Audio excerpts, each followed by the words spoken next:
Kadambari silks లో కళ్యాణ కమనీయం సెల్ మార్చి 6 నుండి 19 వరకు ప్రతి 15,000 బ్రైడల్ సారీస్ కొనుగోలుపై ఒక గోల్డ్ కాయిన్.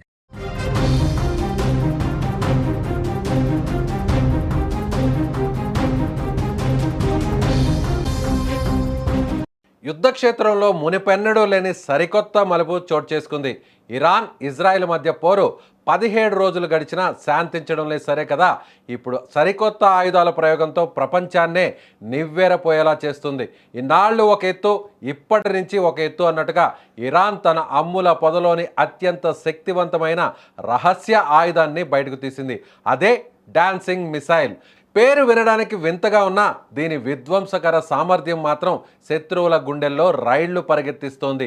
సాధారణంగా క్షిపణులు ఒక నిర్ణీత మార్గంలో వెళ్తాయి, కానీ ఈ క్షిపణి మాత్రం ఆకాశంలో పాముల వంకర టింకరగా తిరుగుతూ తన దిశను మార్చుకుంటూ లక్ష్యం వైపు దూసుకెళ్తోంది. దీనివల్ల ప్రపంచంలోనే అత్యంత పటిష్టమైనదిగా పేరున్న ఇజ్రాయెల్ ఐరన్ డోమ్ రక్షణ వ్యవస్థ కూడా ఈ క్షిపణి ఎటు నుంచి ఎటు వస్తుందో అంచనా వేయలేక చేతులెత్తేస్తోంది.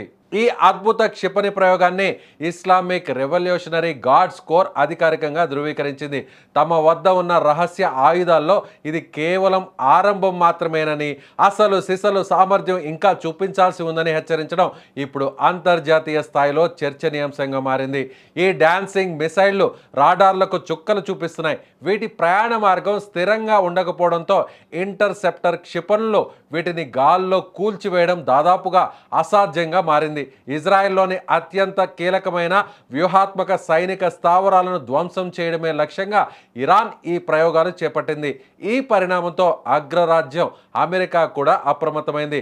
ఇప్పటికే ఇజ్రాయెల్ రక్షణ కోసం తన అత్యాధునిక థాడ్ క్షిపణి రక్షణ వ్యవస్థను మోహరించినప్పటికీ ఈ కొత్త రకం క్షిపణుల వేగం, గమనాన్ని అడ్డుకోవడం అమెరికాకు కూడా పెద్ద సవాలుగా మారింది. మరోవైపు ఇజ్రాయెల్ కూడా ఏమాత్రం తగ్గడం లేదు. ఇరాన్ దాడులకు ప్రతీకారంగా లెబనాన్లోని హిజ్బుల్లా స్థావరాలపై విరుచుకుపడుతోంది. ఇజ్రాయెల్ వాయుసేన యుద్ధ విమానాలు నిరంతరాయంగా బాంబుల వర్షం కురిపిస్తున్నాయి. ఈ భీకర దాడుల వల్ల కేవలం సైనిక స్థావరాలే కాకుండా సామాన్య పౌరులు కూడా ప్రాణాలు కోల్పోవడం ఆందోళన కలిగిస్తోంది. యుద్ధం ఎటు దారితీస్తుందో తెలియక మధ్య ప్రాచ్య దేశాలు భయాందోళనలో కొనసాగుతున్నాయి.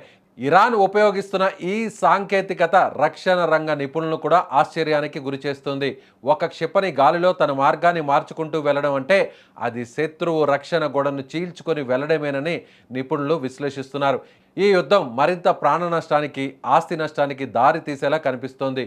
ఇరు దేశాలు వెనక్కి తగ్గకపోవడంతో రానున్న రోజుల్లో పరిస్థితులు మరింత ఉద్రిక్తంగా మారే అవకాశం ఉంది.